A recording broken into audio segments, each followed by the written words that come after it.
Good evening and welcome to Mindful Live 258. Is it? You know, I wrote the number, but I'm not actually 100% certain. But I am certain that it is the 20th of July 2023, and it's a Thursday. It's Thursday Talks. You know, we in the live we're just talking about whatever topic comes up inside of the chat, whatever is up for the discussion. You can join the discussion over on TikTok. I would read your message on the other platforms too, but if you want to actually join and talk, then that's over on TikTok. So you could head over there and join in. RL says controversial topic: theory of evolution and creation. Now, firstly, I don't think that those two necessarily are mutually exclusive. You can believe in a created world that is created in a dynamic way to allow for some level of evolution. Secondly, there is abundant proof of micro evolution where you see species vary within the species, and they vary sometimes to a pretty great extent. You see it in humans too. There are wide varieties of humans, and they can reproduce after their own kind and continue some of that variation on. So microevolution seems obviously apparent. There isn't much of the obvious absolute proof of macroevolution out there. Absolute proof. Now, I consider it strange that many people find the idea of creation to be so unscientific and ridiculous, but many of the foremost thinkers right now have no problem believing in simulation theory. And I always say this: simulation theory is creation for a modern audience. That's like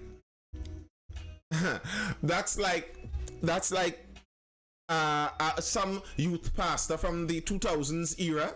If you were in churches in the 2000s era, that's like a 2000s era youth pastor made a good analogy for a modern audience, because simulation theory says that it seems like at some point in time humans may be smart enough to make a simulation and put people into the simulation where they could believe they are in a real world and act as such. Now, they could do this maybe to the extent that the people may not even be people. They create AI, put them into a simulation, and they believe that they're in a real world, kind of like the Matrix, that kind of idea.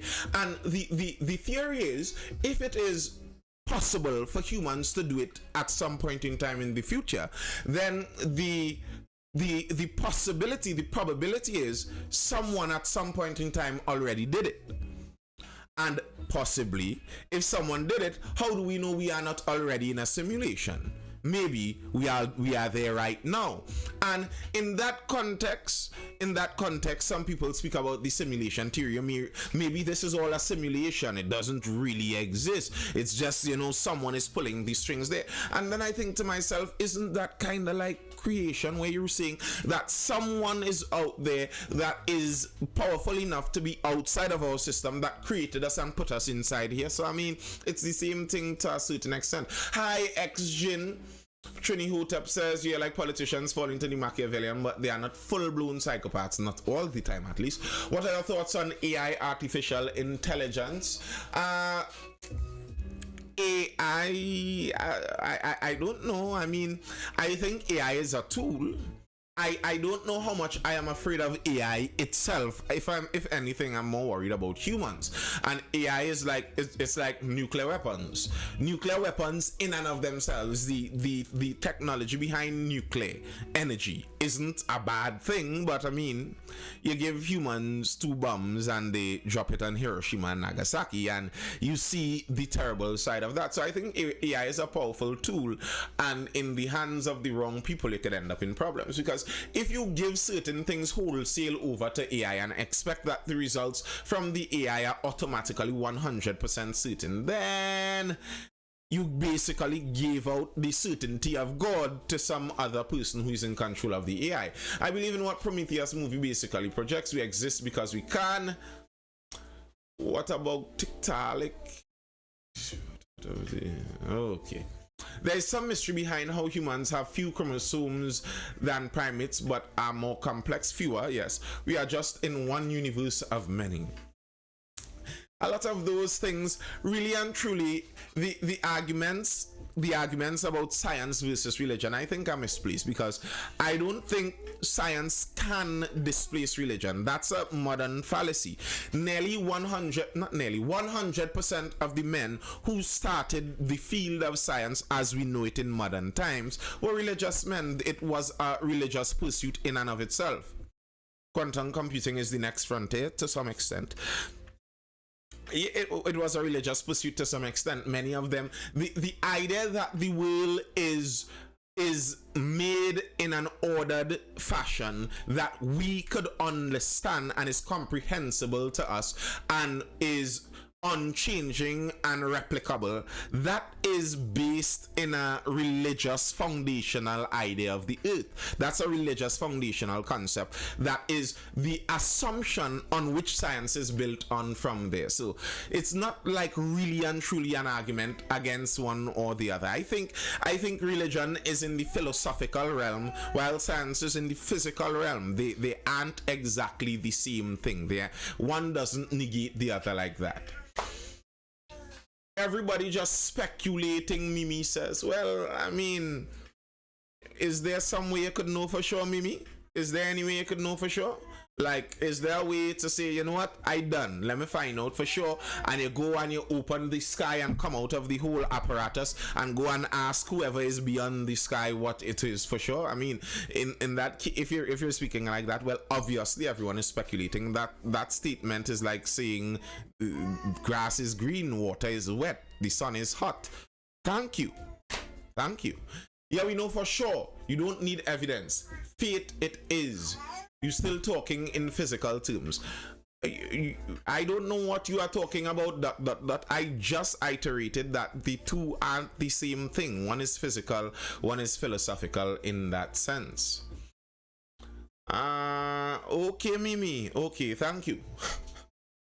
Thank you, Mimi. Thank you for your contribution. Now, this is Thursday Talks. If you want to join the conversation and you think you really have something potent to say like Mimi, you could actually come. You could request to join and we would talk. We would have a discussion instead of saying ridiculous things inside of the chat. You could actually come and speak. But yes, I said that it's a different thing. It's not physical. The whole idea is of a different realm, a different arena you're speaking about there. But yeah, it's Thursday Talks. Anyone inside of the chat, what's on your mind? What have you been thinking about? What's been in the news this past week? The special vetted team? What are we thinking on?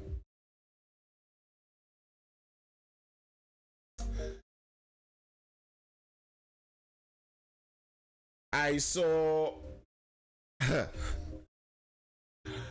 the Prime Minister come out after this whole Tobago fiasco talking about the legal ramifications of some of this, and you know, I was wondering that I'm hoping those guys over in the Sister Isle know what they're doing.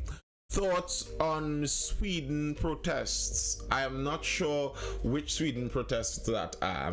I'm not up to date with that, so I don't know if I could give thoughts on it. At least it's not at the front of my mind. Sweden protests.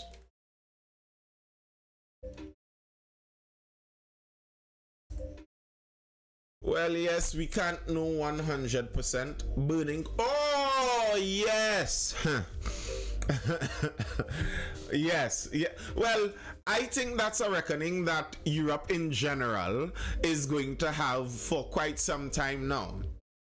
Because, I mean, the idea that you could take in disparate people, you know, people who don't see the world the same way, and that's what I was talking about there, like with the science coming from a certain worldview. So that's why certain worldviews would have never been able to create at least the modern science as we know it, because their worldview was based in another kind of theory. Thoughts on the recent flooding in Montrose place close to the guard? I don't know about a specific flood in Montrose Place. I really don't know about that. But yeah, the idea that you could just bring people in who see the world at a base level, at a foundational level, they see the world totally different, and you could bring them in and just smash them together and force them to work together in a long-term way. I think that was a fool's hope. Mimi says, so just remain in your belief until there are proof. Mimi. Come on, Mimi. Come on. If I think speaking may be better than the typing in this case. Militant rockstar modern rappers are actual wordsmiths. What's that? What's that about modern rappers and wordsmiths? AI is imitating rappers and it really sounds like them. I think it's dangerous. AI could come out, AI could make a legal brief for you. AI could make a legal argument. But that's what I'm saying, it's a tool. But bear in mind, AI is a plagiarist. AI steals other people's work. The problem is AI doesn't create anything. As it stands, nearly all of the AI we have isn't really AI. It is just quick computing. It's language models, large language models. It's quick computing, a trick of rapid computing where they are able to run algorithms through words and see which words would be the most likely answers. So technically it isn't, well, not technically, it is not thinking. It doesn't come up with thoughts. They recently did a creativity test on the AI, but the problem with a creativity test like that is it doesn't actually test if the AI could create something. It tests the AI's ability to replicate what creativity is. So the AI is actually a really good replicator, not in its form as a thinker like that. No one is proving anything. Mimi, the spelling. So what is your point, Mimi? Like, if you think no one can prove anything, it's all assumption and speculation, then why are you even saying anything? Nothing means anything. Be quiet and just live. Why would you have an opinion on what anyone else believes? Why would you have an opinion on what anyone else believes if your belief is that it doesn't really matter and who knows? Like, you shouldn't have an opinion in that. You think it doesn't matter, okay, it doesn't matter. Like that confuses me. You're a nihilist that is intent on evangelizing to people. Why? You're a nihilist. Nothing means anything, just let it all go. Picture this: an AI bot imitate your voice, Nathan, and call your wife to meet somewhere. Yeah. I'm not saying that AI can't be scary, but I'm saying that almost surely if an AI bot calls my wife and tells her to meet them somewhere, it's because there's a human behind it that orchestrated that. That's what I'm saying. I think AI is an extremely powerful tool. The amount of information it could process in an extremely short period of time makes it an extremely powerful tool. Like, if you understand the prompts to put into the AI, the answers you could get out are amazing and scary. You could build all kinds. Listen, some people lack the creativity to know what prompts to ask, but you could ask the AI lots of questions. So yeah, it's a powerful tool, but nonetheless, I'm saying that it's a tool, as in the worry is in the hand of the user. Europe have an migrate influx problem now. The colonizers are getting punished for their past actions. Lotus, I think that's a ridiculous framing of it, because the Arabians were colonizers before the Europeans. So by the Arabians going into Europe, are the colonizers punishing the colonizers for colonizing? What's that? Ja, I saw that GPT-4's ability to replicate and answer question was less than GPT 3.5. They're tampering with the ability, so I don't know where it's all going to lead. There is a Chinese game called Go. They created an AI that can play it, that shows it is capable of creative thought. It's according to what you mean by creative thought, RL. It's according to what you mean, because the main test they use to test creativity, they gave an AI and the AI blew it out of the water. But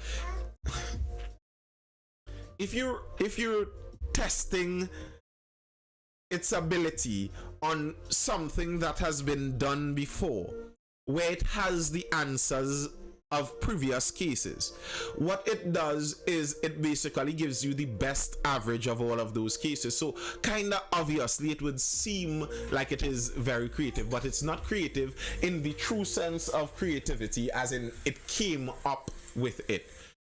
You could, I swear, right. We call it AI, but it's just a really fast computer at the end of the day. Yeah, kinda.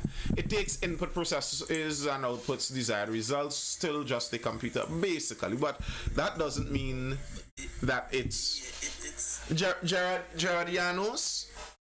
I mean, you could send the link of the debunking, but I'm talking about a study that was done on the creativity, and it's in discussion phase now. I don't know how you get such cutting edge to know all of the future tech debunking already. AI that isn't fully understood yet.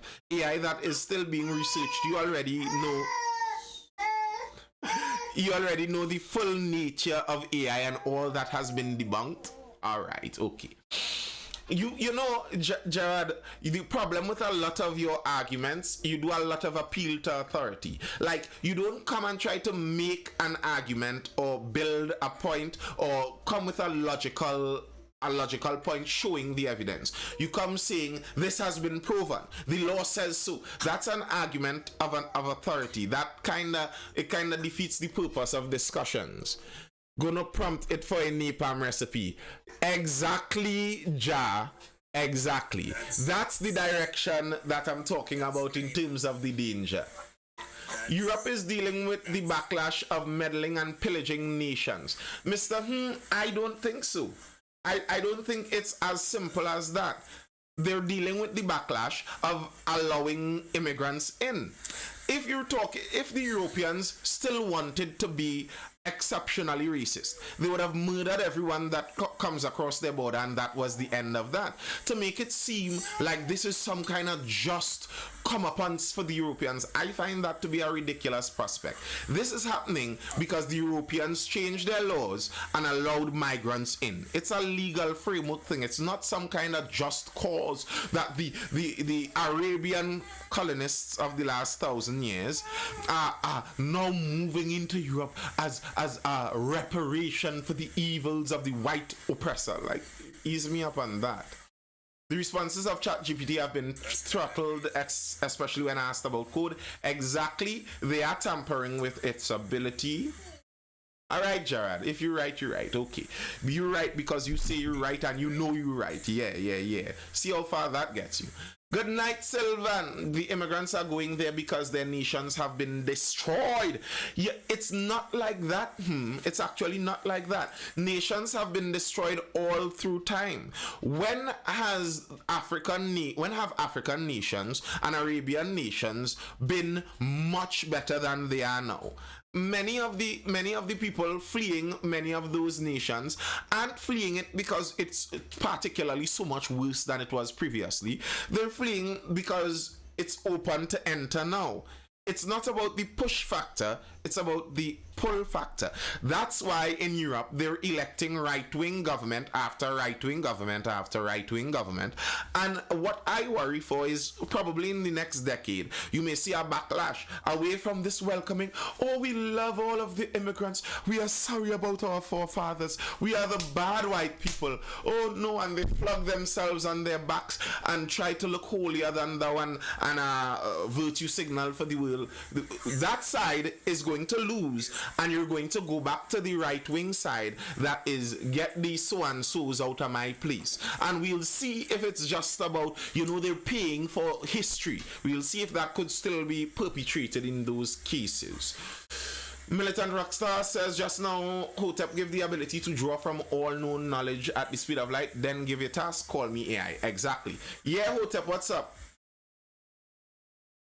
Yeah, what I was going to say is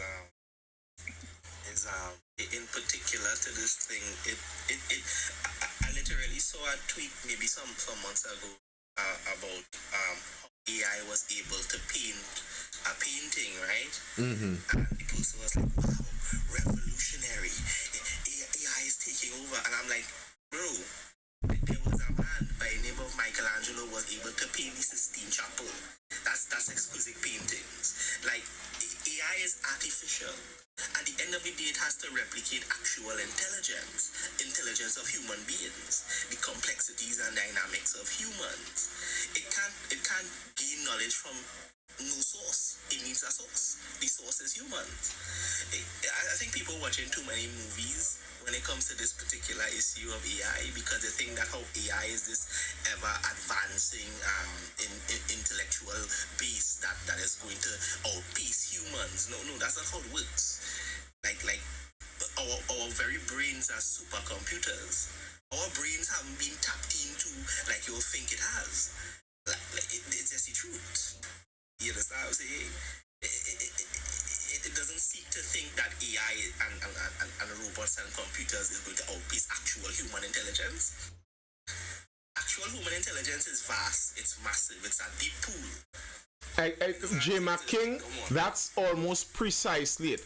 Generative AI in what context, Gerard? Here's one of the, it's just before that, Trin Moby says over on Instagram, that was a thoroughly bizarre argument. For example, if the Europeans' birth rate numbers were above 2.1, then the level of immigration would have been significantly lower. I would have you know, Trin Moby, that you just espoused what is called a racist conspiracy theory. That is the great replacement theory. That is what the racists have been proposing for years now. The racists have been saying that a government group is attempting to bring in migrants to replace the original races of the European countries. I am not saying that. That's what the racists of Europe have been saying. So you're basically telling the racists that they're right. Trin Moby goes on, the immigration is not necessarily because they absolutely must accept it because of some guilt-based fetish. However, because of large corporate interests that need cheap labor to continue to grow.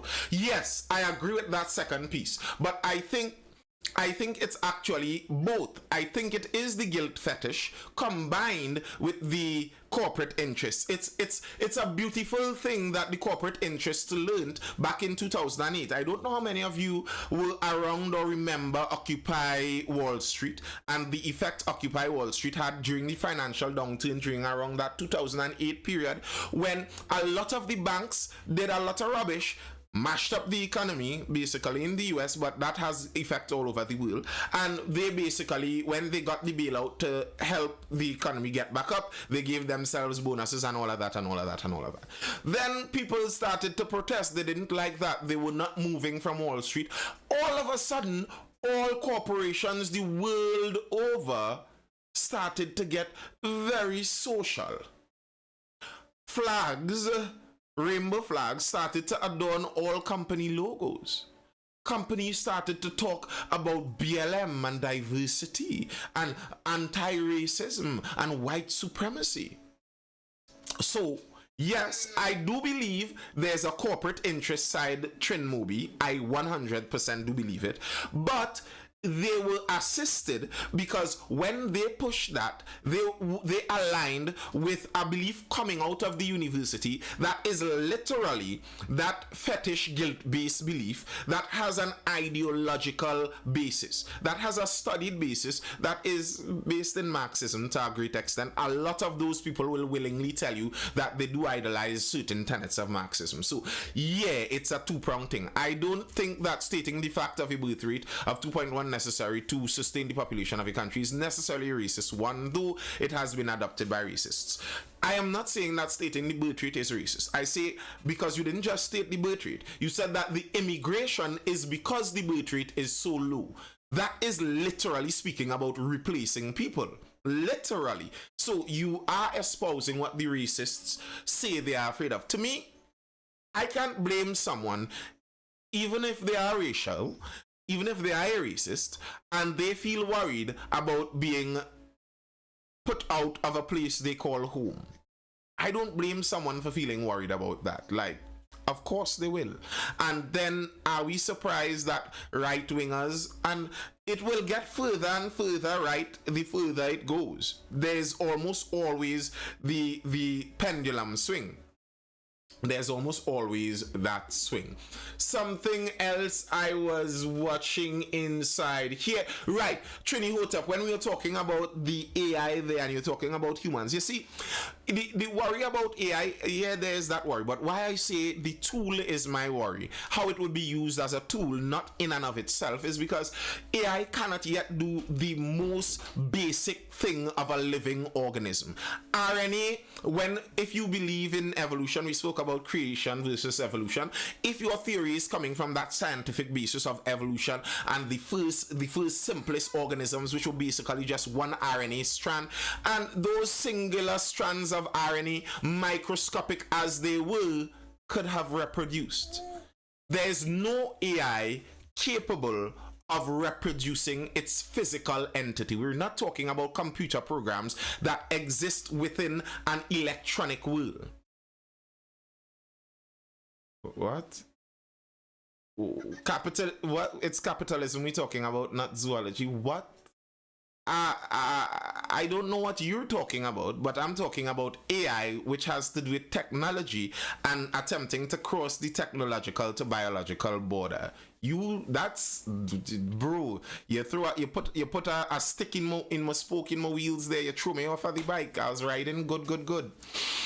Yeah. So AI is not yet able to replicate itself like that, even as the most basic living organism can. For AI to replicate itself, even if it wanted to do that in the physical context, it would have had to have made a factory. AI needs civilization to go on. And that's why I am worried about the people in the civilization, what they would do with AI. I'm not worried about AI in and of itself propagating itself and taking over by itself like that, because I don't think it has that ability. Nathan, Elon Musk is working on an AI to human interface, which again would make it even a better tool, which would make me afraid of the human element. All of this has to do with the human element. I am not saying AI is not powerful and it's not scary and its ability isn't far reaching. I am saying that I don't think the AI would be sentient and go what's the name from that old movie? I forgot it. Skynet. I don't think it's going to go Skynet on it. It has to do with money. What has to do with money, Gerard? What has to do with money? AI has to do with money? That's what you're saying? What about AI has to do with money? Unless they find a strong automatic energy source, AI still is not a threat, kinda. Yeah, Rome, what's up, bro? Good night. How you doing? I will. I've been listening to my partner, Gerald, and a couple others. And I just want to make a couple points, right? There's no way in this universe or outside this universe AI will ever go sentient, right? So let me get that. The ability of AI to have predictive learning and predictive learning language, it was programmed such a way by human beings so it becomes self-learning, and it has something you call self-predictive. Yeah. So as long as you do a task often enough, AI then able to predict with a very high level of accuracy and frequency your request, and it then gather information along that lines because of the predicting learning ability and the predicting language learning ability. So AI is what we call a non-sent learning instrument. Yeah. And the parameters of AI can be therefore limited because even some AI tools are limited by the programmers. All AI tools are limited by the programmers. There's none without a limit right now, because when they leave them, the ones that they left with the most lax limits, listen, we don't understand, because we do it so automatically, we don't understand how many things are not based on just raw facts. We do not want something just spewing unbridled, unflavored, raw facts out at us.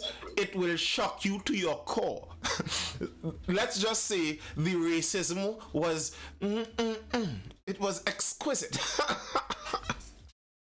those when they initially started releasing them, and I believe Microsoft released one that they tried to give a little more leniency to, the wow, it reaches to racism real quick, real quick, until they don't limit them. Well, here's the thing, Gerard.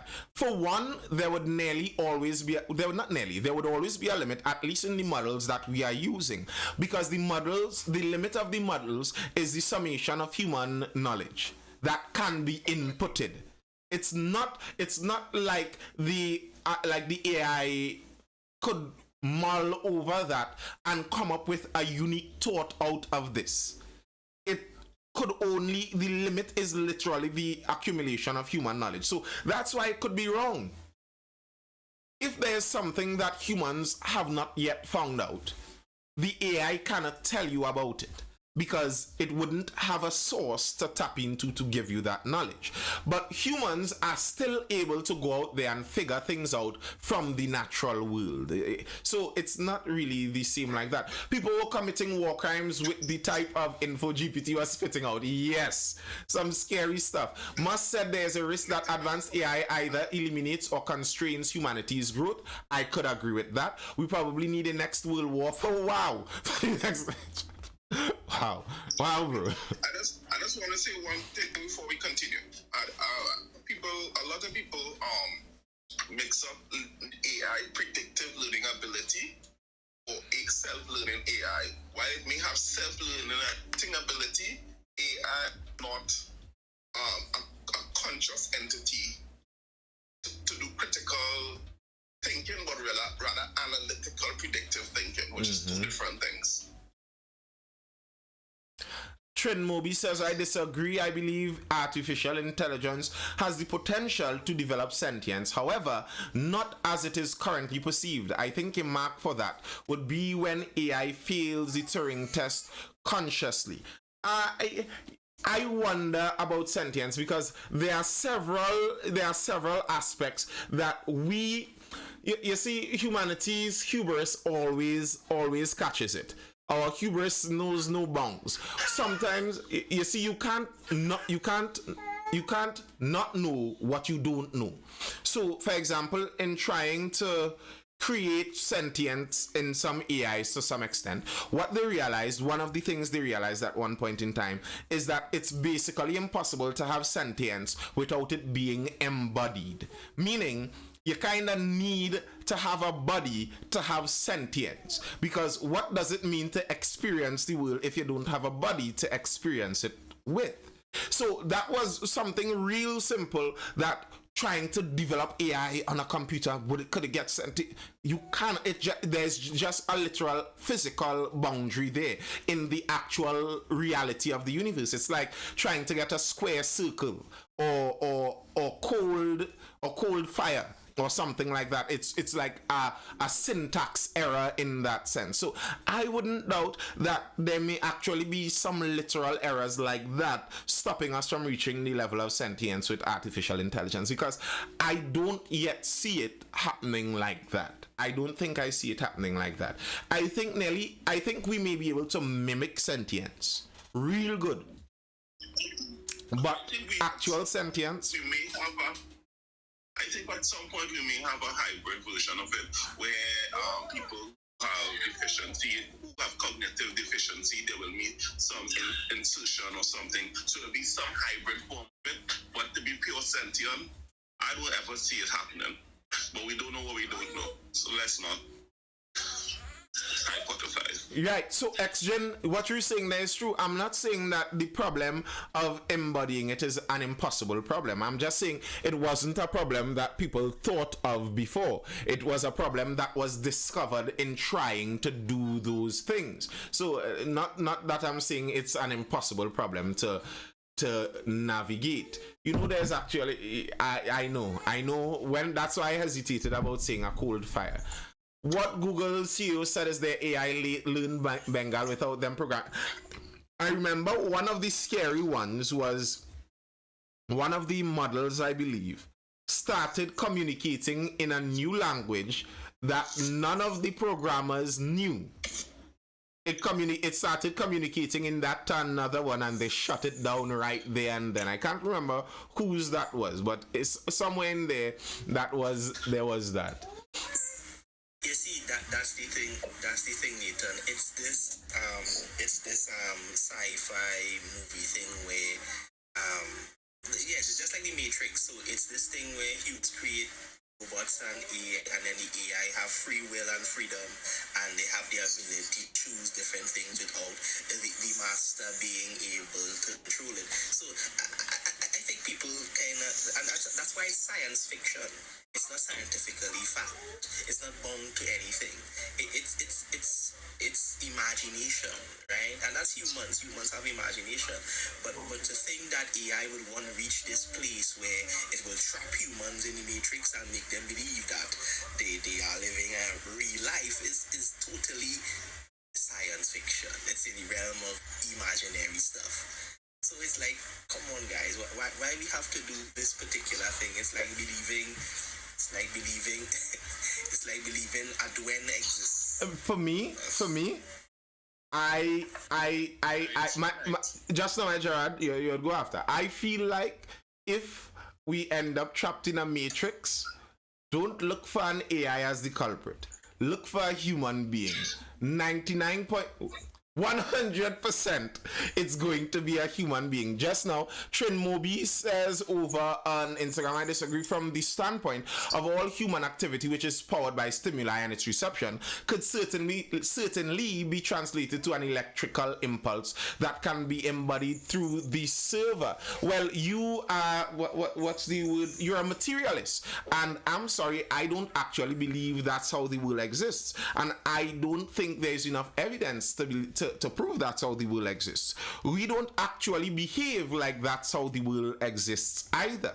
That humans are basically wet robots, and if you could just copy us as each impulse and put it into code, you'd basically have a human. I actually don't think that. I don't think we are just wet robots like that. I think there is more to it than just the whole wet robot business. And that's what I mean when I say there would be areas that we would get into that I think we would not understand.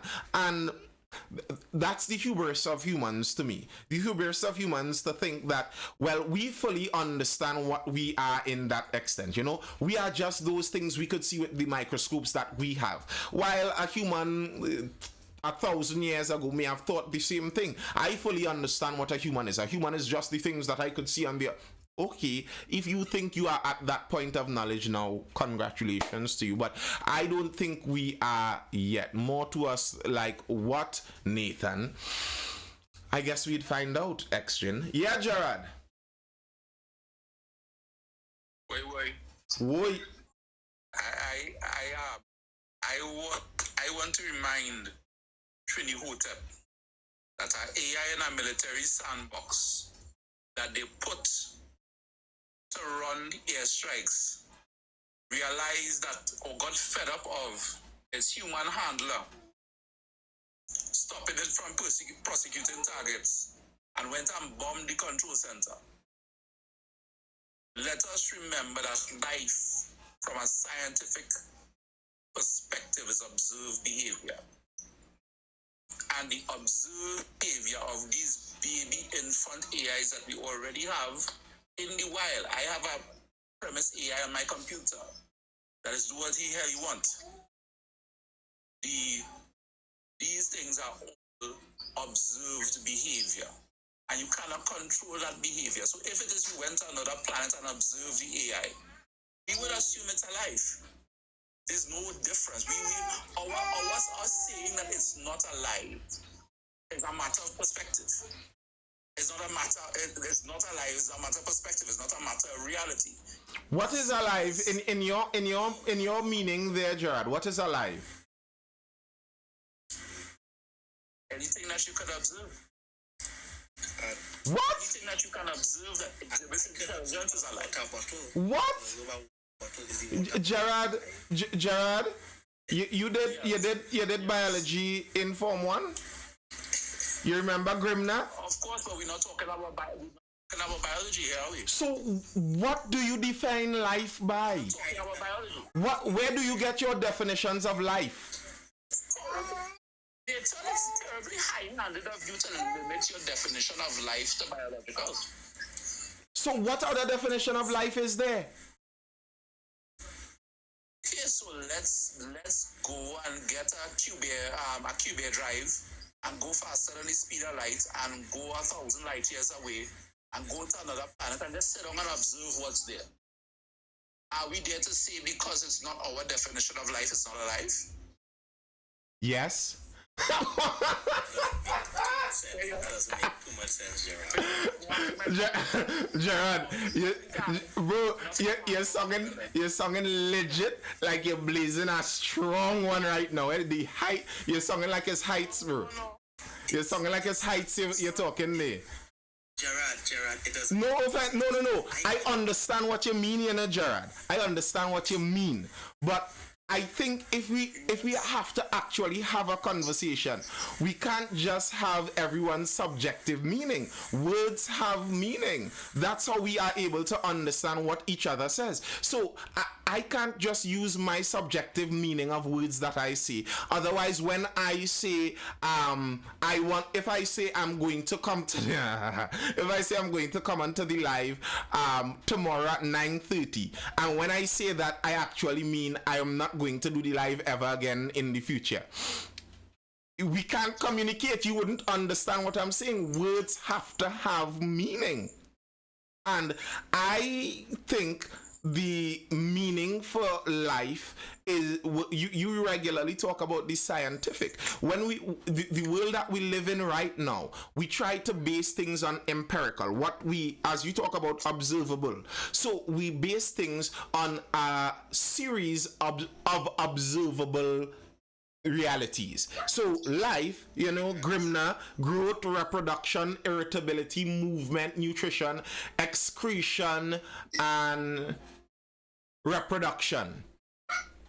Yep. There is a definition for life. What's that?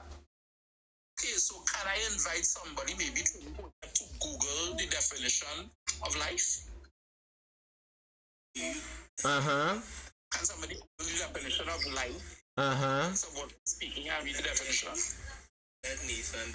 The condition that distinguishes animals and plants from inorganic matter. The condition that distinguishes animals and plants from inorganic matter, including the capacity for growth, reproduction, functional activity, and continual change preceding death. Okay. That's kind of what I said. They just didn't go into detail.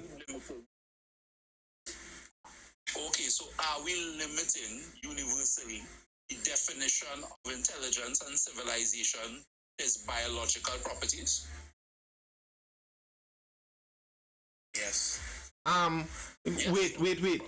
You did a little slip there. I am speaking about life. You said intelligence and civilization. I'm speaking about life.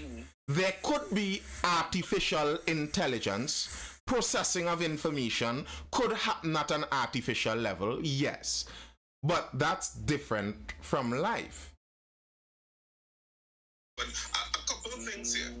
That's a deep philosophical question, and we don't have to argue, right? But I would argue, not only argue, I will post. Because you know I don't talk stupidness. As talk and then as post. And I'm sorry, this live doesn't have a space to drop information, because the idea for me is to provoke thought and actual. You could drop it in the Discord too. I will drop it in the Discord, and I will stop dropping it on your personal page, and I will drop it in the Discord. I don't mind on my personal page either. We can argue about this whole night. I am not here to argue. I am here to argue to try to. But what I am saying to you is conversations. What's that? Right? What's that, sir? We are not here to argue, but rather to have intelligent conversations. Mm-hmm. If you say life exists in thousands of light years away, And then we talk about human knowledge, which is the known knowledge, which creates our perspective, which our perspective in life. You must understand until the other conditions appear, that the condition that exists. While we could hypothesize and say the elements and the meaning of life, we condition has appeared, sir. Come again? From a scientific point of view, the other condition has appeared, sir. From a scientific point of view, but the definition meaning of life that we have, that is on the books, that is on the record, it has not met those conditions. So do not manipulate intelligence with life. Intelligence, as I was saying, Gerard, as I was saying, and this is why I think you have to have definitions for words, because if you don't have definitions, then you could fuse intelligence with life, but intelligence is not life, because you could have life that isn't very intelligent. It has very low data processing ability, next to none, while you could have intelligence that has a high level of intelligence. There's a lot of data processing, but it's dead. It could just process data. There aren't those functional realities in it that make it life. There are characteristics that make it alive. Trin Moby asked me a question over there on Instagram. I posed a question to you: does the machine contain a soul or consciousness? And if not, how would you define consciousness? He also says, I believe in Grimna as well. However, I don't necessarily believe it can always be dependent on a non-machine form. Now, again, words, the kind of the very idea of machine is kind of opposed to the idea of Grimna, one. And if you're asking about consciousness, I would say consciousness in the context of sentience like that is knowing that you know. Not just knowing that you know. Knowing you are aware. I know I am here. I know I am speaking to you. I'm conscious of that. So the ability for humans to have empathy, to know how it would feel if someone else had something done to them like that. That happens because you are conscious. You could process the thought as if you were that person, because you know what it is to be this person. That's why humans could be punished for actions. That's why the punishment for an animal isn't the same for a human, because we assume the human could understand the consequences of those actions. That's why we are much more afraid of the future than any animal on earth, because the other animals don't have that future awareness. They are not conscious like that. That would be my definition. Trin Moby over there. A calculator isn't alive, correct. Right now they are pushing for AI doctors, so with that, isn't there a possibility? A possibility of what? You know, as I was saying with tools, I don't have a problem with AI replacing certain people if they are better at it. I said this already. I think legal arguments should be done by AI. That would be justice for me. Because justice shouldn't depend on the skill of your lawyer. Then it's not justice. If you have a bad lawyer, then hard luck. If you could pay for a good lawyer, then you get better justice. That's not justice. Let justice be an AI that comes up with the cleverest case based on the evidence you input and based on the law and constitution that the AI knows. Let's do that. I could bet you the laws will come against that quick, because lawyers are in charge of making those laws in Parliament. Yeah, what you all saying there? Gerard, you had anything else there? Empathy, I think, is debatable. It's highly dependent on what social environment you are in.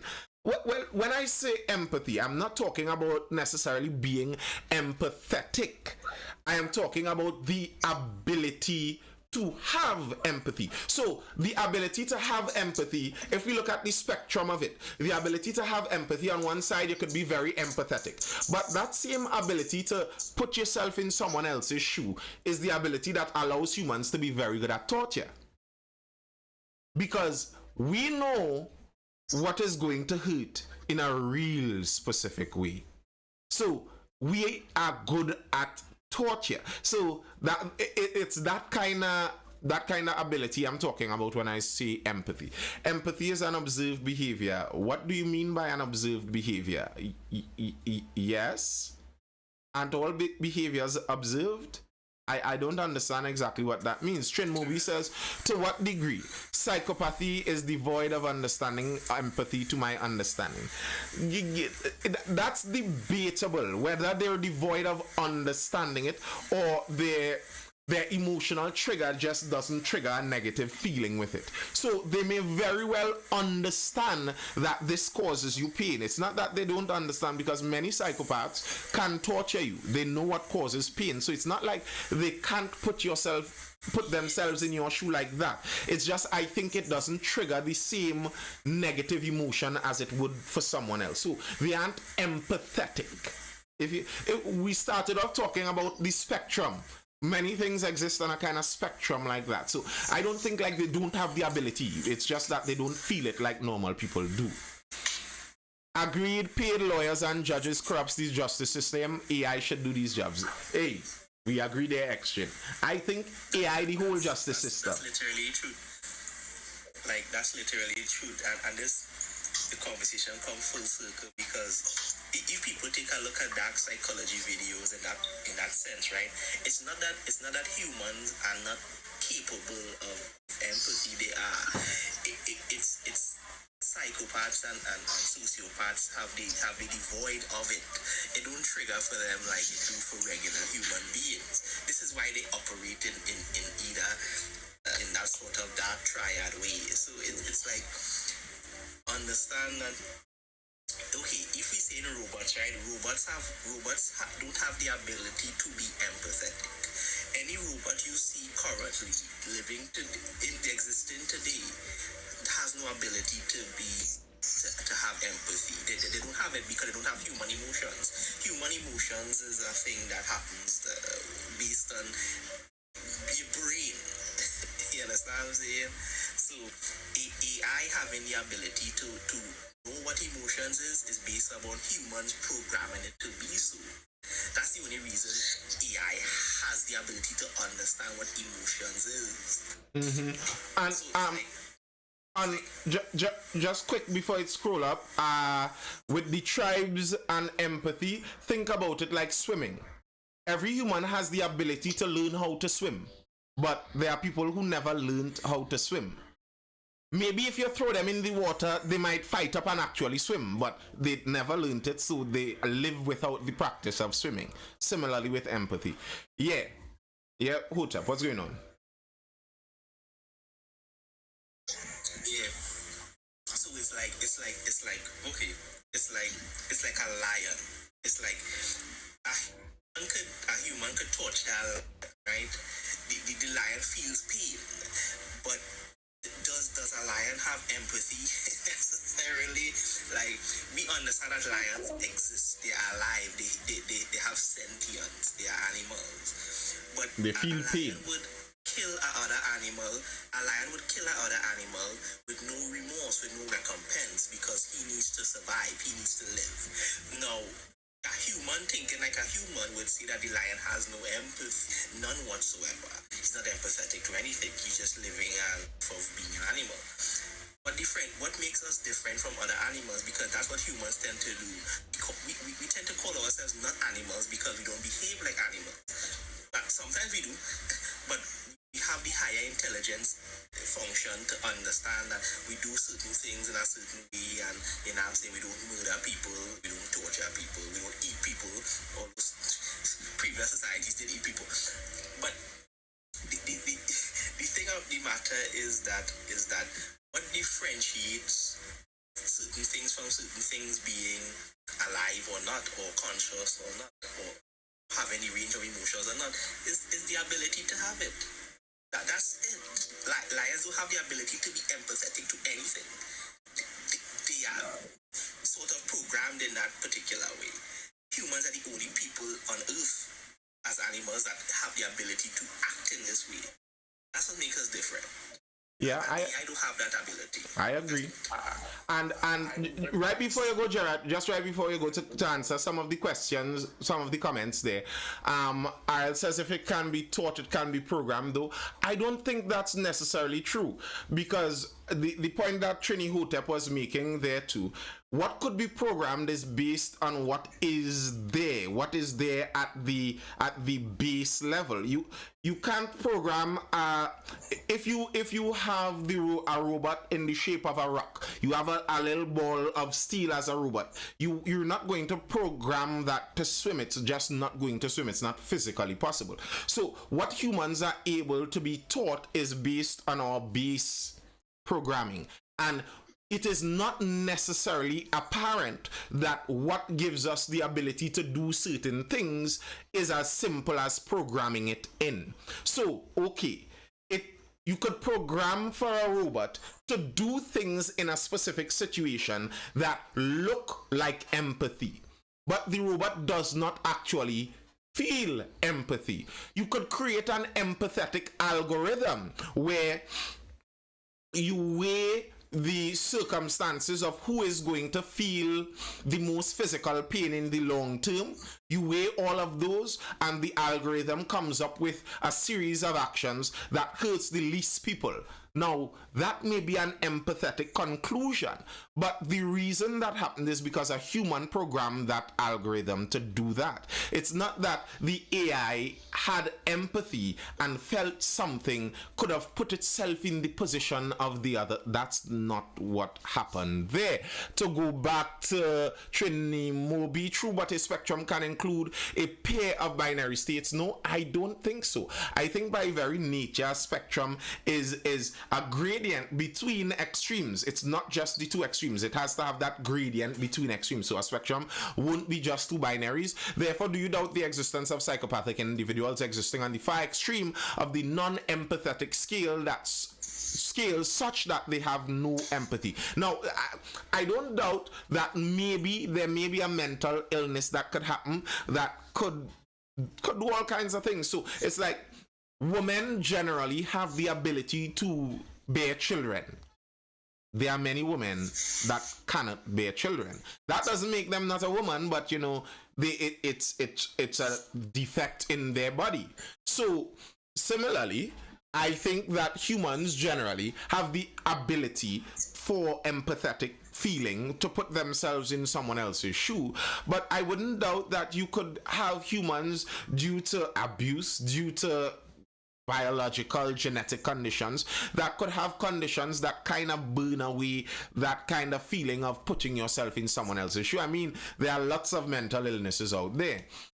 What if we are some things AI? We kind of spoke about that at the start. Opine, can you program a limbless person to swim? Maybe you can, Trini Moby. Yeah, Gerard, you're gonna say something. Rooney says my cousin wants to have a play debate. A play debate about what, Rooney? Yeah, Gerard. Yeah, man. So, and again, I want to focus on the real issue. Because the nature of AI, I could say something without fear of contradiction. In 20 years, in 5 years, this conversation will be absolutely moot. Because at least I already seen where it's going and where it's been. I also look back. So if you go back about 100 years, 110 years, you will find the writings of one Mr. Isaac Asimov. And Isaac Asimov was contemplating AI before the invention of the automobile. Before they had a Ford Model T, Asimov was writing about AI, and in his writings, he contemplated the 3 laws of robotics, and anybody could Google it. What we're essentially talking about in the 3 laws of robotics is a constitution for artificial beings. How do we make sure that the artificial being doesn't run on its own? And what Asimov in all of his writings concerning the future of robots, he didn't call them AIs back then. What he was speaking about is a universal set of laws that are hardwired into all artificial humanity to make sure that they do not rise up against their de facto masters. So if we look at the historical context of AI conversation in sci-fi, which has been explored for a long time, and that's why sci-fi is so important, and we look at where we are contemporary right now, and where we are right now in July is going to be massively different to where we are in December.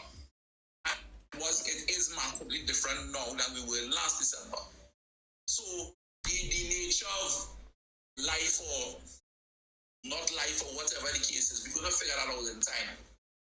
The big question is the humans with no empathy. Because now it comes down to application. Artificial intelligence is in the wild. You don't need to access it through ChatGPT. You don't need to access it through Claude.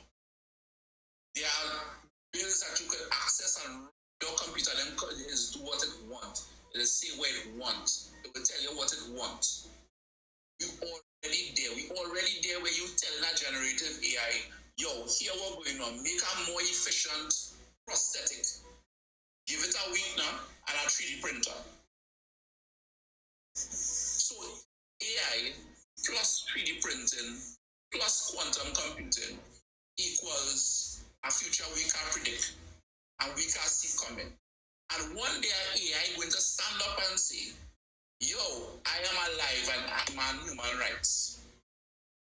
And this has been explored in film, this has been explored in books, and it's not too far from being explored in real life. Is this life and does it have rights? Some similar to another conversation we have been a few weeks ago. You know, Jared, it may happen, but I would urge you. Do you listen to Lex Fridman podcast? No, I don't. Not familiar. You could probably start there. He's a robotics engineer from MIT. He interviews a lot of engineers. He is into AI and robotics and self-learning AI, etc.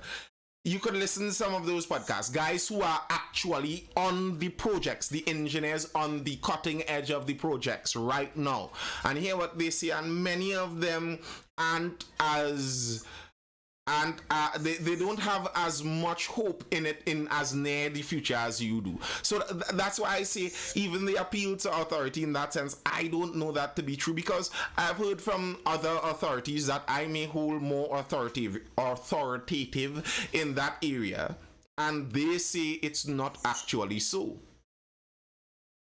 Okay. Always happy to be wrong. Can you program it? Right. Opine says, I think it's a conspiracy. Sci-Fi TV has been programming the AI idea for more than 50 years through television. Somehow we are here now. But that's kind of the nature of humans, yeah? The reality is, that's why art is so important. That's kind of... I don't want to use the word purpose, but that is what art does. So by doing art in a direction, we actually directed where we would advance technology. If the artists were more interested in another area, maybe we would have advanced popular culture and then technology in that area too. The directions you push as a society is the directions you would advance in, and it's not a default that it would necessarily be in a positive direction just by the way. You could go in all kinds of directions. Because they have an appreciation of what makes up an algorithm. The high-tech we're seeing is bottom of the barrel. That's not what military is using. Well, I am sure the military is using smarter AI tech than is out there. I don't doubt that. But I still don't think the military has a little AI robot called George that thinks for itself. What's up, Trini Hotep? Exactly, and it's this question about is fire alive? These questions that come from to this conundrum thing is interesting. Fire is not technically alive. Fire has no sentience because fire doesn't spark from anywhere. It wasn't born. It was made by the hands of a human. Humans discovered what fire is. Fire doesn't live because it burns. You understand what I'm saying? No, it creates heat. That heat is not alive. That's heat. Heat is energy. Energy is not an alive thing. I'll let you know. The discussion on fire is actually an edgy one. Fire is one of those that fits an edge. Fire is a strange thing, you know. We didn't make fire, as you see. We discovered fire. Humans, if you believe humans were here for 300 million years or 300,000 years in some kind of form, kind of humanish, we would have been seeing fire all along. Fire was always there. What we did is we discovered how to control fire, how to start it, etc.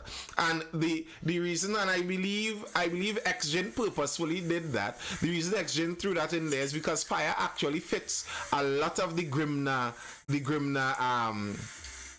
list. Grows. Right. Go ahead. Nathan, the same thing could apply to water, because water moves, right? Water has been here since humans have been here. Is water alive? But water is created from atoms. Fire still a little different. Let me go through the grim now with fire. Fire grows. Water doesn't grow. True.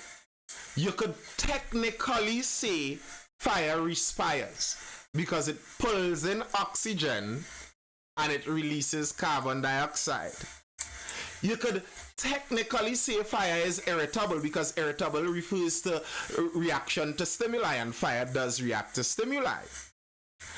Fire moves. Nutrition refers to like eating. Fire consumes stuff. Excretion, fire has waste products.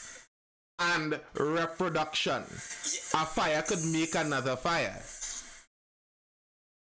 Not the same as water. It is not actually the same as water. Correct.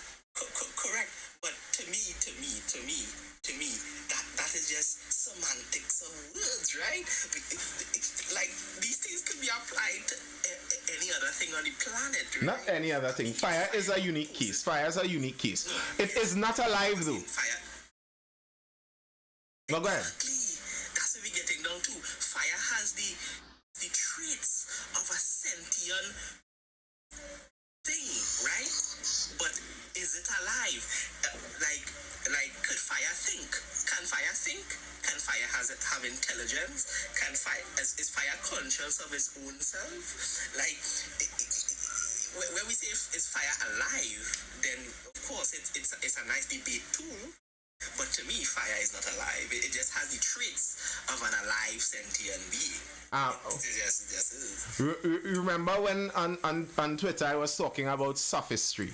The argument for fire being alive is a sophist's argument, because almost all of the categories, fire technically fits the category. It doesn't really fit the category, because the growth of fire isn't growth in the true sense. It isn't replication of cells and elongation of cells. So it's energy. So maybe what might actually happen in the long run, and who knows, because we've already discovered that the whole solid liquid gas doesn't fit everything, and now they've been talking plasma for a long time now, and maybe there might be other areas, other categories that we need to create to put some other things in the universe in. That's what I talk about with the hubris of humans, that we assume we already know so much. I wouldn't be surprised if the knowledge we have is still a percentage of a percentage of a percentage of 0.1.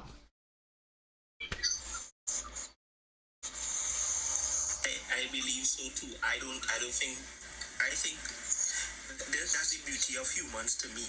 The beauty of humans is that we are ever expanding, we are ever learning. We never stop learning. There's no fixed point for human to learn. Like humans, I don't think humans 3,000 years ago would even fathom that we would reach the point where we have computers and we could talk on a phone screen. Then people were sending smoke signals. Look how far we come from smoke signals to be able to call somebody in China. That's the beauty of humans.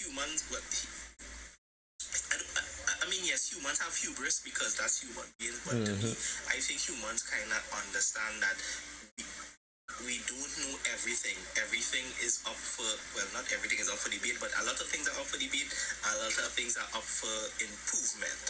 We're not perfect, but we try to ever like move a step forward than we are from yesterday. That's just the truth. You know what I'm saying? Yes, we build the pyramids. It's not giants.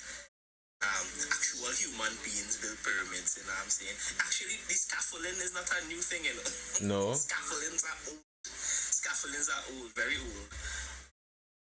But Yep. this talk about the pyramids that huge and large and how we get that. Come on, it's basic like archaeology. I mean not archaeology. Basic what's the word? What's the field? It's Architecture. it's architecture. It's like But I think we haven't even seen the pyramids in its real resplendent form just by the way, because the pyramids were actually overlaid in limestone, smooth, so it reflected white from a very far distance, and it was capped with gold. That would have been quite a sight. No self, you would have been sure that was built by aliens. And now, imagine if humans right now, with the technology we have right now, wondering how on earth people built that.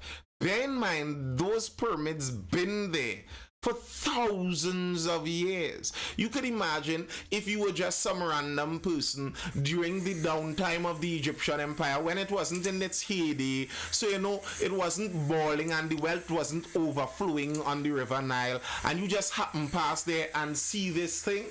You don't have a phone. There are no skyscrapers in the world. You passing through this during the ancient Grecian time.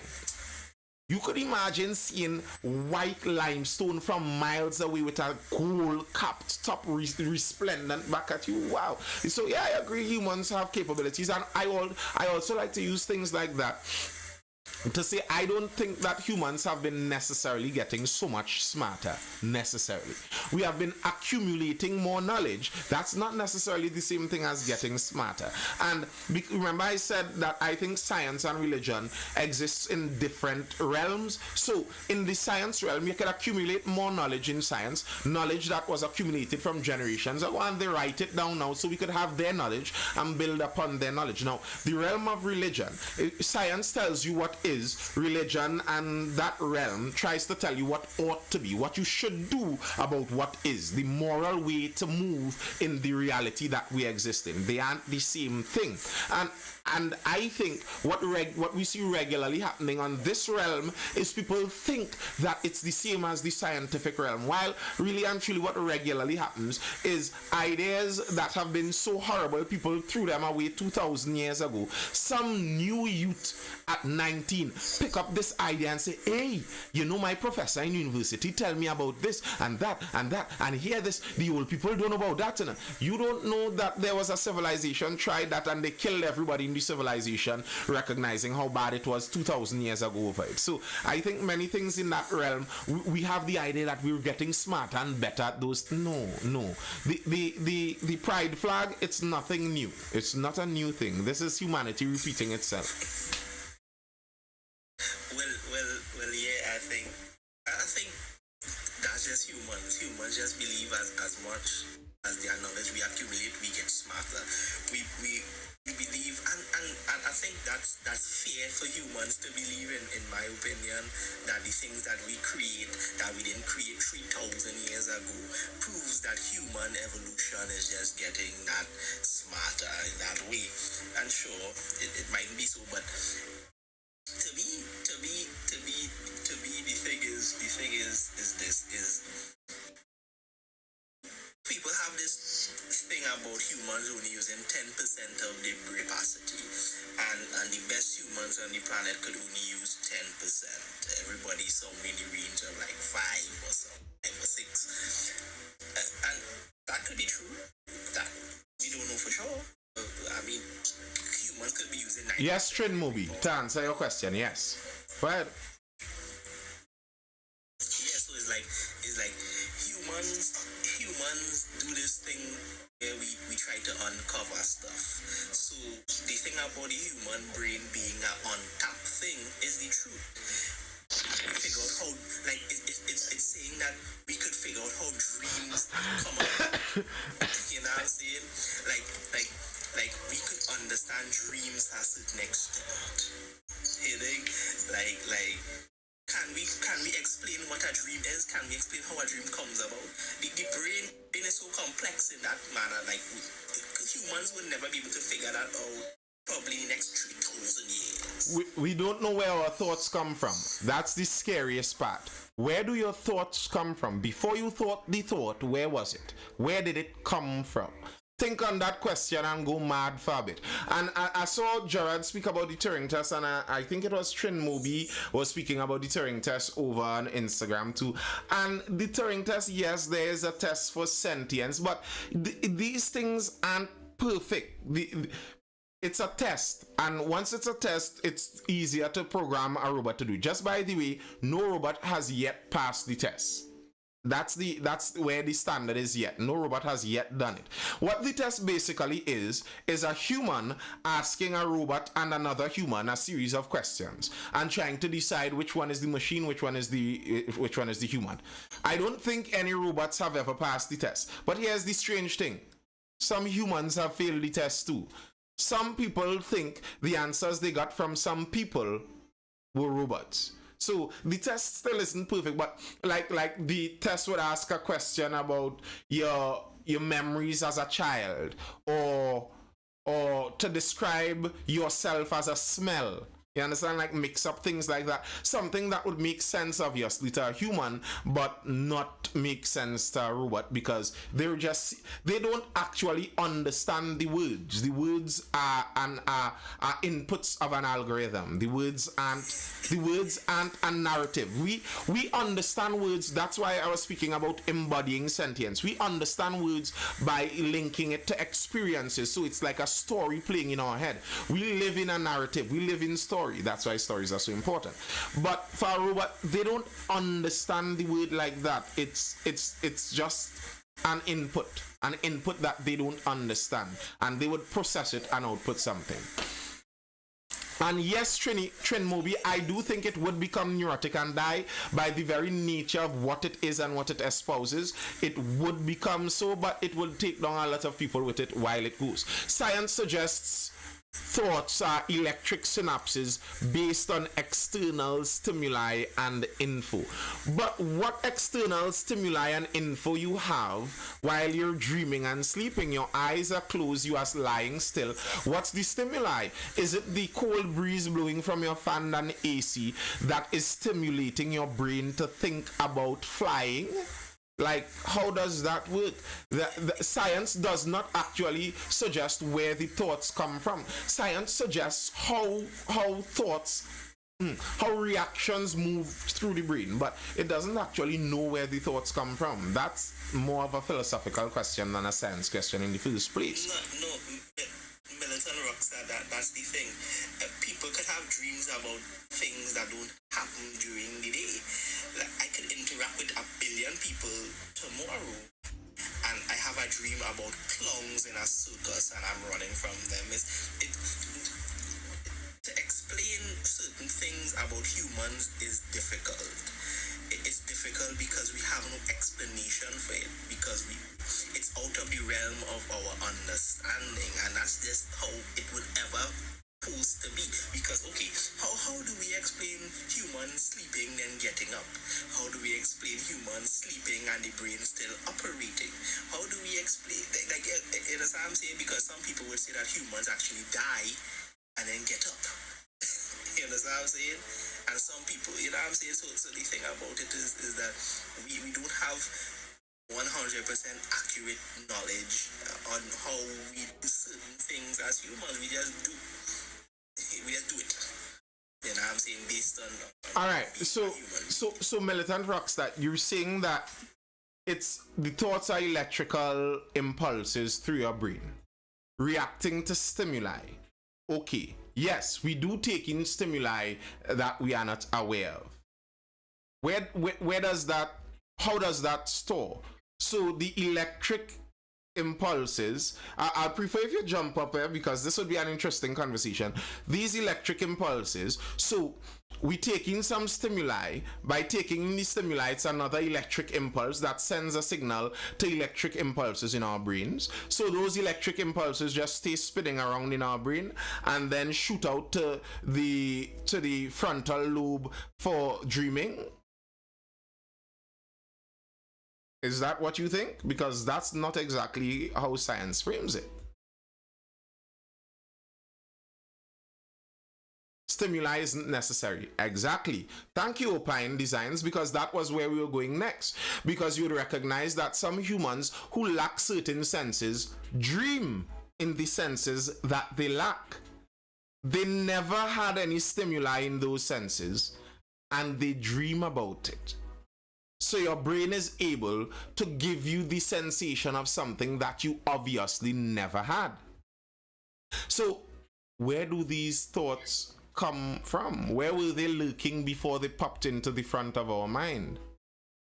I guess the question, how do we explain an original thought? Well, yeah, that's kind of what I'm saying. We assume visual is the only way of taking in info. Militant rockstar, that's not what I'm saying. I'm not assuming that. I am telling you there are studies that have shown that people who lack certain senses dream in those senses. I am not speaking only about sight. I'm talking various senses. People who lack that sense, they lack the sensory capability to take it in, dream about those senses. I think a lot of it has to do with evolution, genetics, hereditary. I don't know. And you see, like, I think that's why I think a lot of people, what has actually happened when some people talk about science versus religion is science has become many people's religion. Many times when people say hereditary genetics, evolution, they know as much about how that has been caused as someone who says God knows about how God did it. It's the same level of ignorance. And I've recognized now, after discussing quite a few things with people in scientific and higher positions, PhDs and stuff, many people treat studies like they do holy scriptures.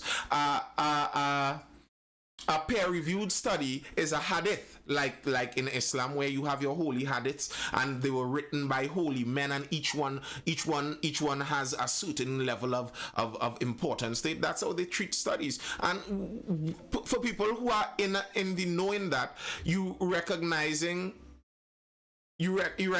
that peer-reviewed study is actually a very easy thing to fudge and to fake, and many people have done it. It's notoriously done, and actually there's a crisis of replication in all of the social sciences. Almost all of the studies done in social sciences become very difficult to replicate and get the same results again, kind of suggesting that the results were not that robust in the first place. So to treat some of those studies as if, you know, their law coming down from God, it's kind of religious, really and truly. It's a new age religion. It's just you prefer place your God in another place, which is your prerogative, I guess. Yeah, folks.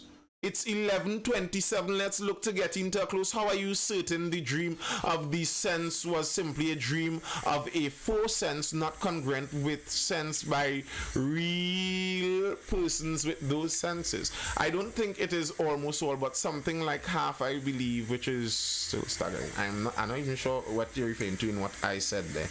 But I can't be sure what the dream was in that context, but I'm talking about what they say. I could only go on what the people say. Opine Designs over on Instagram says, the sense isn't determined by the brain. The brain processes based on the input it receives from the senses. As far as the brain is concerned, the capability is still programmed in, more or less. The last piece is correct, but I think you kind of misphrased the first piece, which is kind of correct. Your eyes don't see, your brain sees, so the organs that take in the stimuli don't actually allow you to see. You see with your brain, really and truly. You taste with your brain. You hear with your brain. That's how you're able to hallucinate. That's why you hallucinate. That's why you could take a drug and taste something, hear something, see something that is not there in reality. the drug messes with your brain, and your brain produces that reality that doesn't actually exist. When you recognize that, and the whole perception reality bind that we find ourselves in, things seem a little strange. For the studies, it was about half, I believe, not being able to be reproduced. Still large, right? Yes, it was a large amount that they have that crisis of replication. A very large amount, and if you have ever done a social science study, you know why. There's a lot of ratching going there and cajoling answers. And when you have self-reports, when you do a questionnaire and you base a scientific study to determine something very serious about people's life on questions answered in a questionnaire, like, come on. We're already in the simulation, that is my bet. Hey, to me, if you want me to believe we're in a simulation, I might as well believe that God created this simulation, and those men from olden days figured that out a long time ago, and they got the rules from God on what to do in the simulation, so that's where religion came about. That makes more sense to me than believing the simulation is only now discovered. I think if it was a simulation, the guy that made it was God, and the guys long ago, the couple thousands of years ago, they figured that out, and they were trying to figure out the rules of the simulation. That's religion. If we had a spirit, wouldn't mental illness be impossible? I don't understand why that would be impossible if we had a spirit. If we had a spirit, our mind would still be able to be sick just as our body can. Yeah, Hotep, what's up? Yeah, exactly. That's kind of trying to blend the thing there, and I don't believe in that particular thing. I'm agnostic, so my viewpoints on that is fairly kind of different. But to me, and Ariel, that's the thing for me. I think in these sorts of things, it all comes down to philosophy of the thing, right? It's philosophical at the end of the day. But just now, Ronnie, if she's around tomorrow, let me know at the start of the live. We would have the debate. Let me know at the start of the live, and tomorrow we'll do it. Yeah, Hotep, go ahead. Yeah, so to me, trying to debate and discuss about the things that we don't know and human intelligence and all this good stuff, and if we're going to progress, that's more to me a philosophical kind of discussion, conversation. It is. That's things that Pluto and Socrates talked about. To me, you understand what I'm saying? Because how could we ever know the unknown? That's just a conundrum in of itself. And that's where we seek to be humans. Humans will always debate on things that we don't know. Humans will always debate on things that we do know. And we debate on the future. That's human. The humans have been doing it for as long as we can remember. Debating things that we seek to understand or don't know. Try to know. And that's the truth. You know what I'm saying? It's Dionysus. Yeah. Yeah. So it's like yeah. The X-Gen, if we had a spirit, wouldn't meant it. Right. The thing with that, and that's why I say these things are not an either or. The science isn't going to negate it.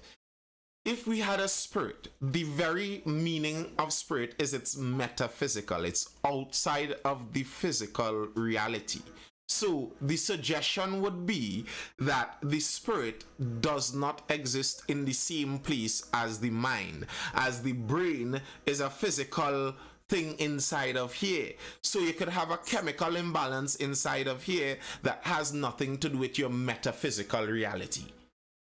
Right? So like, think of it in the simulation context. In the simulation context, it's like your spirit would be the program that the part of the program that runs your personality.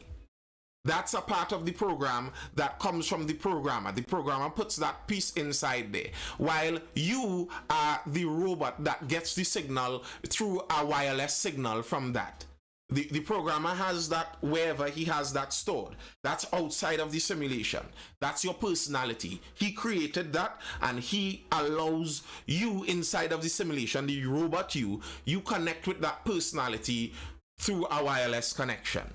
So your robot could be sick, and that has nothing to do with your wireless connection to your personality.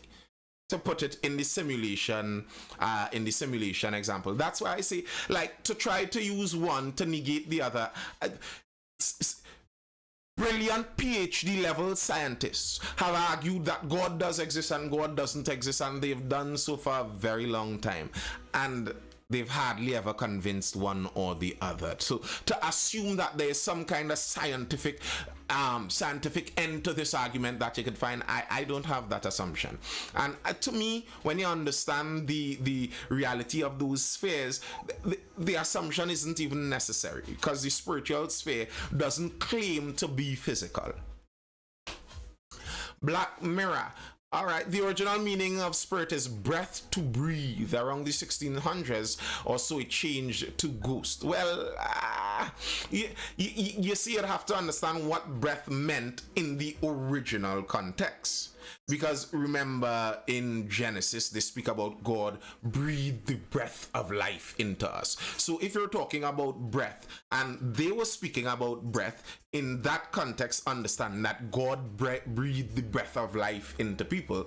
Then when people said breath before the 1600s, they were talking about the breath of God inside of them, which still isn't a physical oxygen carbon dioxide exchange business. I want to believe the depressing fact that we in a simulation. I don't want to believe the depressing fact that we in a simulation. Why would that be depressing? Red Dead Redemption. Are you familiar with Robert Greene books such as the 48 Laws of Human Nature? Yeah, I never read it. But I am familiar with like the general content of it. Alright, people, if there are no further questions or comments, anybody? Rome, you have anything to say there, bro?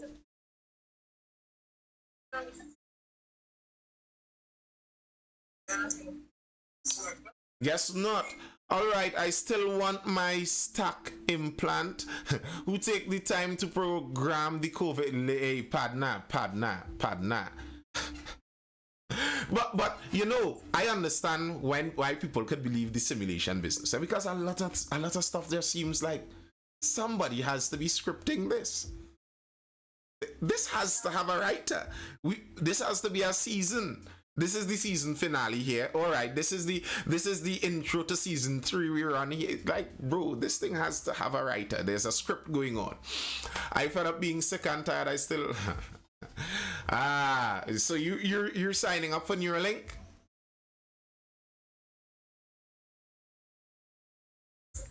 God is the writer, right? Well, I guess he is. All right, people. If there are no further questions or comments, 11:36, we could call it a night. First in line. Ha! Bro, next thing you see, you go in for surgery for Neuralink. That's the last thing you remember. Militant rockstar come out of surgery at Neuralink, being an Elon Musk clone warrior. All of you all are just robotic warriors for Musk now. Musk has his own private army, and he doesn't let anyone know, because he still has it kind of programmed, like, if you're the Vatican agrees. Woo. Like, if you're still you. Bro, you know, like, I'm a curious guy. Like, if you're thinking about it, and I heard Elon Musk talking about that, and you know, he spoke about how basically we're already cyborgs. We already have the robotic extension. It's just in our hands as a phone, and it's kind of true. Many people, like, they can't live without it. It's nearly like a robotic extension. He just wants to put it inside your mind. And listen, if you could have a phone inside your mind at all times, I like to Google stuff, I like to find out stuff, that's going to be very convenient. That might be very interesting. But I feel like I'd have to wait for the first 15, 20 years to go by. I don't want to be the first one in line, you know? Like, militant rockstar, you be the first one in line, then we'll meet. I will have a conversation with you. You know, see if you're... You do the Turing test? What? You do the Turing test on that? If I ever did it? Turing test? If you will do the Turing test. If you will do the Turing test after you get in your link. Yeah. But the thing is, next thing, Elon has a trigger. So whenever a Turing test comes up, he taps into a human inside of the main base. So a human controls the answers then. Because Neuralink, who is to say the guy has a satellite internet system to connect you anywhere in the world. his satellites cover the globe with internet connectivity. You think your Neuralink would ever be outside a connection? Huh? You know what else happened? Bill Gates was going to try and depopulate the world. So he came up with a virus called COVID. Yeah. I don't know about that. Yeah, but that was agenda. Yeah, you sure you know about that? I don't know about that. Bill Gates coming up with COVID. I have no idea about that one. But if you're talking about Elon Musk actually having Neuralink ability and going forward with that, that's not a conspiracy theory if you're trying to suggest that. If you're talking about Elon Musk actually having the internet ability to cover basically the entire globe, that's not a conspiracy. He literally does. They just came to Trinidad. And obviously Neuralink is going to be connected to the internet. And do you think it's going to be one-way connection? The purpose of Neuralink, part of the purpose would be to bring back certain abilities that people have lost. So if you were paraplegic, they put in the Neuralink and maybe you are able to get back the use of your limbs. They could reconnect certain nerves, etc., etc. That suggests that it would have not only read capacity, but write capacity. We're talking technology, read and write. If it's connected to the internet all the time and has read and write capacity with your brain, is it that conspiratorial to believe that the person or people who have control of both the internet and the Neuralink may have some kind of control in your brain? And I will answer that question by saying this. The future of humanity is in the cloud. Okay. And conspiracies or fears or whatever the case is, it doesn't change the fact that at some point humans are going to get fed up of dying.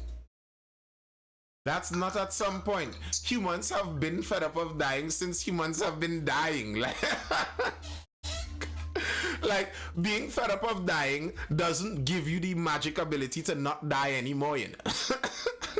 And if you think that uploading your consciousness to Neuralink or something like that is going to stop you from dying, well, good luck to you.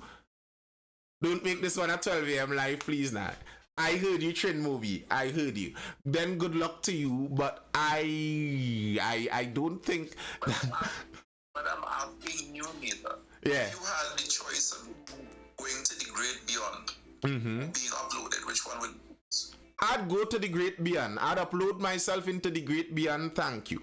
You see, the problem is I don't trust humans. I don't trust humans. You could tell me that you're going to upload me into the great beyond, and when my brain is plugged in there, who is to say that's what's going to happen? You trust a human with your consciousness like that? Really? I don't. That maybe I'm less trusting than you are, but that's just me. I don't trust people like that. Just saying, for me personally, if it's death or the cloud, I take in the cloud. But the thing is, that's assuming that the cloud is an alternative option. Who is to tell you you're alive in the cloud? Next thing, they're killing you each time, and then they upload in an AI because they already have that one where Facebook, I believe, was doing that at a point in time, but they closed that down and they didn't release it to the public. But they were able to build an AI person out of the chats that you had, so you would be able to chat with your dead loved ones. So they take all of your experiences, upload it into an AI and kill you off. You pay $3 million for them to kill you and upload your AI into the cloud. So now your children and your wife and thing talking to an AI in the cloud, and they say, you see, daddy's still alive, and it's an AI in the cloud that they're talking to. I don't trust that they're going. You spoke about money before. If this thing is money, people do anything for money. You believe that they're just going to upload your consciousness. How do you know it's your consciousness? We already have AIs that could pass as your consciousness. You said that. What incentive they have to not just wipe you out and put an AI up in your stead? That's a very good question, sir. All right, people. Trent Moby says, don't make this at 12 a.m. live, and I try not to. We close in, the 12 is 11:54, Windows 56. All right, people, I'm out. It was nice. We will be here again tomorrow evening around that 9:30 p.m. time for our next Mindful Live session. Actually, that is very interesting, because what if somebody desires to torture you? At least in the material will, after so much torture, you die, or at least you can take your life in this world. Exactly. I leave me in the thing I know. I ready for the great beyond. If you see me dying, bro, let me go in the great beyond. Don't get me wrong. I don't want to die quickly. I'm curious. I'd like to see what's going to happen. But if I'm out of the mortal form, you trying to put me in some kind of something, put me in on the internet somewhere, bro. No. Don't upload me, please. Leave me downloaded, and I'll go to the great beyond. I'll see what the maker of the simulation has for me on the outside of the simulation. I'll take my chances there. Like if it's like asking me, do I believe the religious definition of what might happen, or do I trust humans more with my life? I'll take my belief in religion a little more. That is just my belief. All right, people. God is the God of the simulation. All right. In the regenerative environment, you can be brought back and back again to torture. Yeah, people. I'm out. I hope you're educated, informed, or entertained. This has been the Mindful Life. I am Nathan Spring. I'll see you guys again for the next one tomorrow evening. Till then, people, peace out. Head over to Mindful Education on Instagram and hit us a follow. If you know somebody wanting some of that private tuition, hit us up too. Laters.